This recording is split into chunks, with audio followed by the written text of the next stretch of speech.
So Donald Trump had put out a tweet targeting South Africa and trying to insert himself into the situation in South Africa where they're going to take land from the colonizers and give it back to the people that it belongs to, because the colonizers didn't get the land fairly. They murdered, they stole, they pillaged, they raped. We know the story of the colonizer. Now, Donald Trump, he's supposed to be this Mr. America first and protecting America. All of a sudden, he wants to put himself inside of that issue that has nothing to do with America, based off of a fake news story from Fox News Channel. And this fake news story is peddled by a lot of white supremacists. Now, the tweet Donald Trump put up says, "I've asked Secretary of State Pompeo to closely study South African land and farm seizures and expropriations and the large-scale killings of farmers. South African government is now seizing land from white farmers." And he put Tucker Carlson and Fox News. Yes, he takes all his briefings from Fox News, Tucker Carlson, or anybody on that network, instead of doing like other presidents would do and use their advisors, national security. No, this guy, he takes all his cues from Fox News Channel. This is why this guy is not qualified. He is a national embarrassment. When we was in Ethiopia, many people was asking us how we even have that guy as our president. People were laughing at this guy. I mean, he is a straight embarrassment to the whole country. It's really sad. So after this tweet come out, Julius Malema of the EFF had made a response to Donald Trump's tweets. So let's go ahead and roll that clip. Trump, my view is that Donald Trump is contributing in this debate which is going on. And in the process of contribution, Donald Trump make a similar contribution that were made by white people, all of them, in the hearings, in the public hearings. Donald Trump is not saying anything we have not heard from white people in all the hearings. I even commented and said, I'm still to meet a white person who support expropriation of land without compensation. So why are you shocked? I see leaders of the EFF and everybody responding to Donald Trump. I don't have time for nonsense. I expected this. And more backlash is going to come. If South Africans are not ready to expropriate the land because they are scared of sanctions, they are scared of backlash, then don't vote for the EFF. Because you vote for us, we are going to expropriate land. And Donald Trump will come for us. And Britain will come for us. And the EU will come for us. I said, and I said this throughout my life in the movement, that for everything good comes the pain before. If you're not prepared, South Africa, to take the pain, then forget about the land. Donald Trump has not said anything extreme. Things are still going to come. I hope the Zuma group in the ANC, which is supporting this thing, they know the consequences. We know the consequences. We know that the first response will be killing. They will kill us for that. There's a group of white right-wingers who are being trained by Jews in Pretoria to be snipers. Snipers. They are not training guns. In the EFF, we are training toy guns. They're dealing with real stuff. They are training in a farm in Pretoria. We know it. To be snipers. So we know that death is the first price we are prepared to pay. The second price we are prepared to pay for this land is poverty. They will close taps. But if there is a conviction, and not sloganeering and public opinions, then we must be prepared for everything. It's a war. We must be prepared for Donald Trump and all of them. We're not scared of them. We remain unshaken. Actually, we are more determined after the Donald Trump tweet to expropriate our land without compensation. There is no white genocide here. It's an absolute rubbish to say there is white genocide. There is black genocide in the USA. They are killing black people. in the USA. There is black genocide here in South Africa. Black people are being killed all the time. A farmer has been sentenced to life now recently for having killed a farm worker. Imagine if it was a black person sent life for having killed a white person. It will be news all over. But this black person was killed and a white farmer sent to prison for long time in jail. It's once off reporting and it's done. There's no scientific evidence that points to any white genocide in South Africa. It's not true. And we're not scared of such things. We're not going to be distracted by anyone. Only death will stop us. Not Trump, not poverty, not sanctions. We have all of them in our mind. We know the consequences of what we're asking for. We know it. And it's not like we're going into this thing without knowing the consequences. So AfriForum is the embassy of the USA. If you want issues to reach USA, go to AfriForum. Then you shall get a proper response. But otherwise, AfriForum is nothing to us. We're not scared of AfriForum. We're continuing business as usual. Not that we're not these Twitter revolutionaries who say all sorts of things about Donald Trump. If you were to say to them, all of them, let's go to the US embassy, none of them will come. They tweet from their comfort beds with bed heaters. So we are on the streets.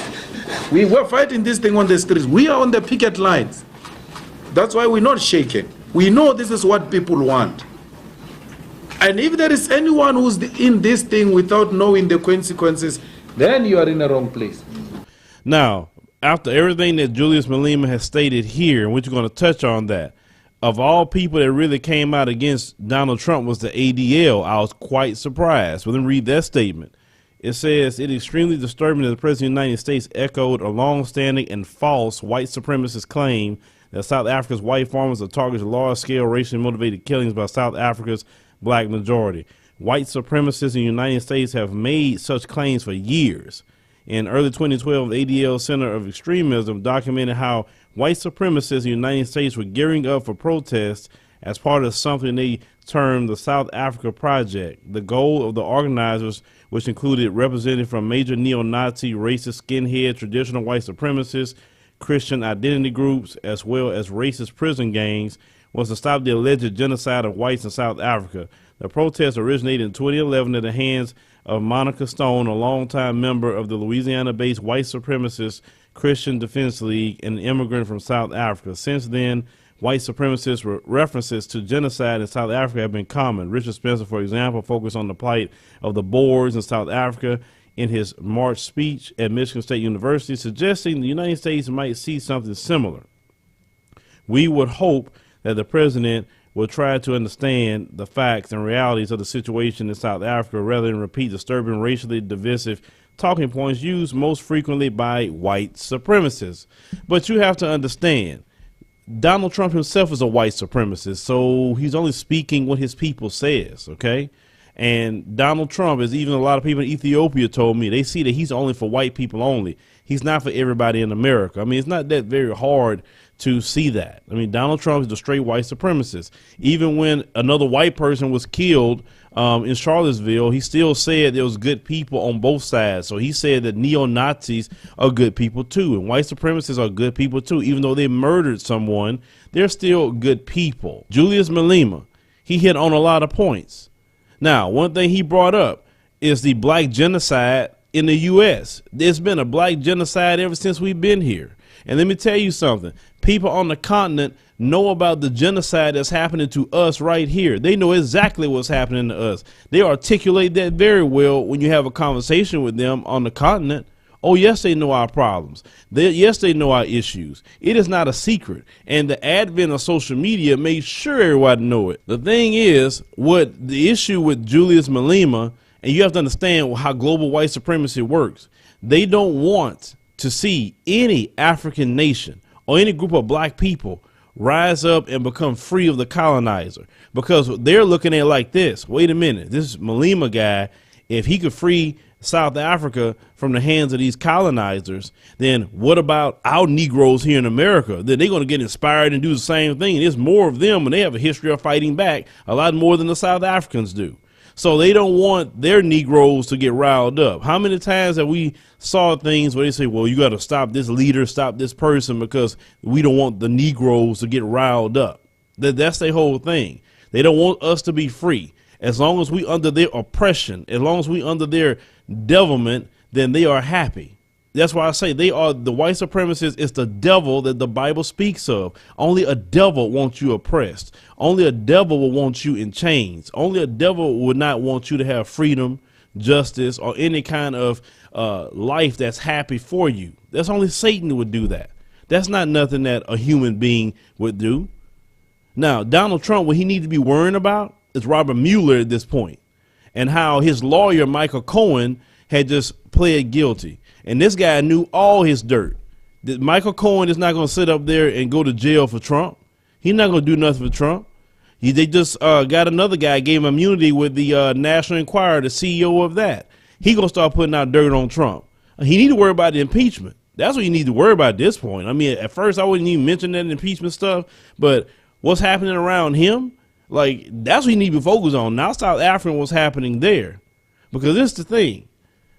Black people, Africa, and also through us throughout the diaspora, it has been the word and I believe the calling of God for us now to rise. We have been put down for hundreds and hundreds of years.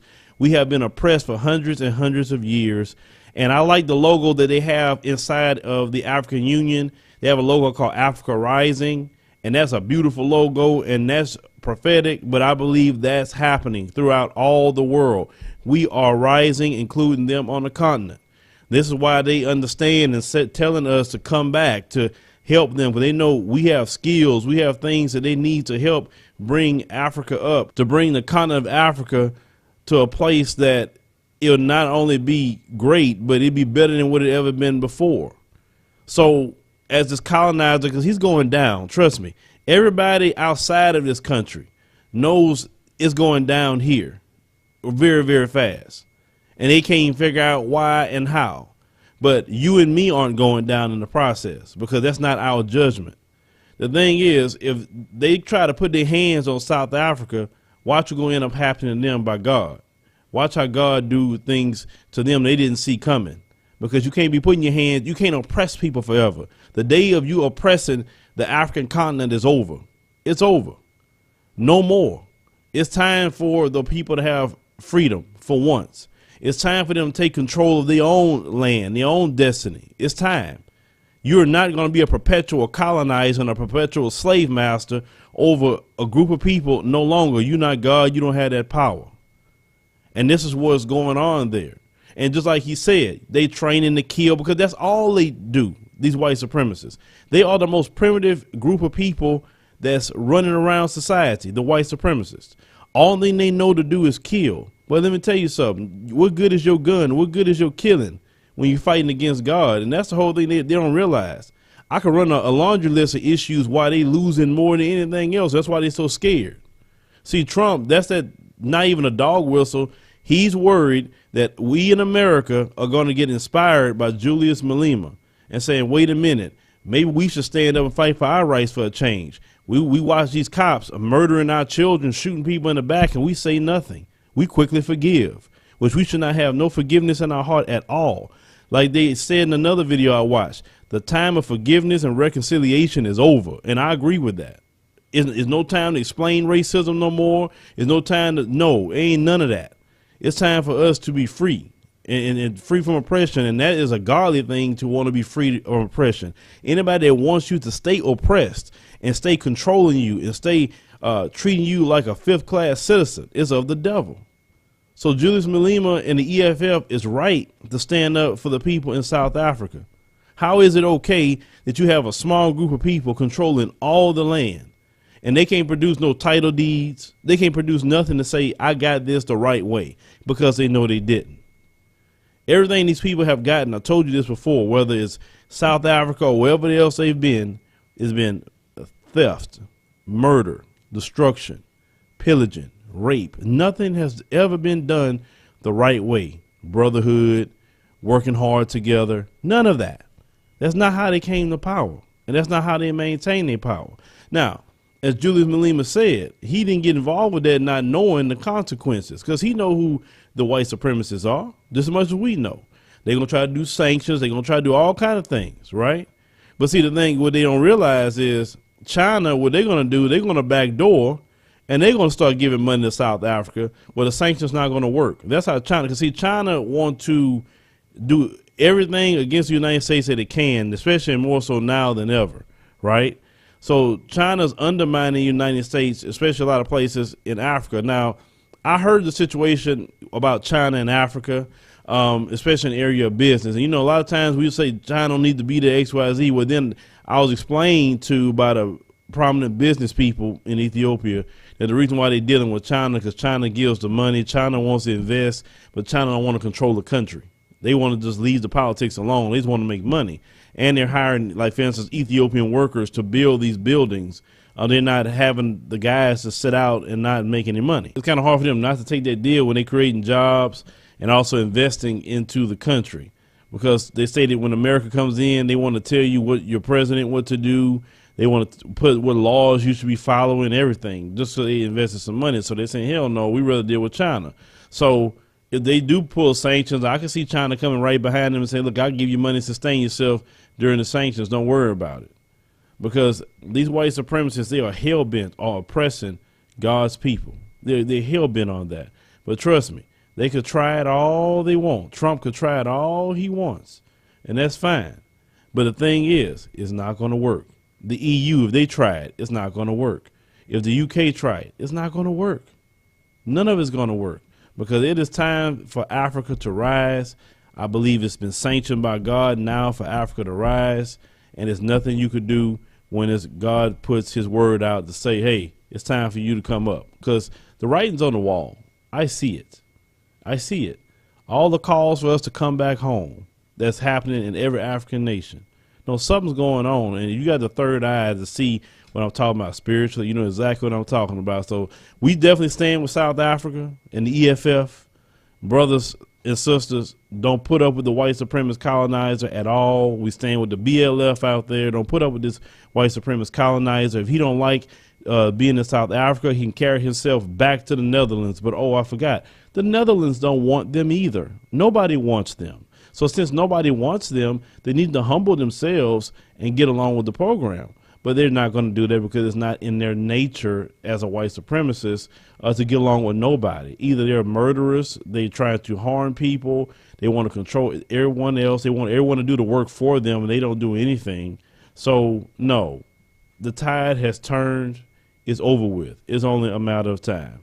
But leave me a comment. Let me know what you think about this particular story, as Donald Trump once again peddles more fake news, lies straight from the mouths of white supremacists. Even the ADL has called that out, of all people. But Julius Malema also pointed out the genocide in the United States that Donald Trump don't say nothing about. Donald Trump don't care about the genocide of black people in the United States because he's a white supremacist. That's why.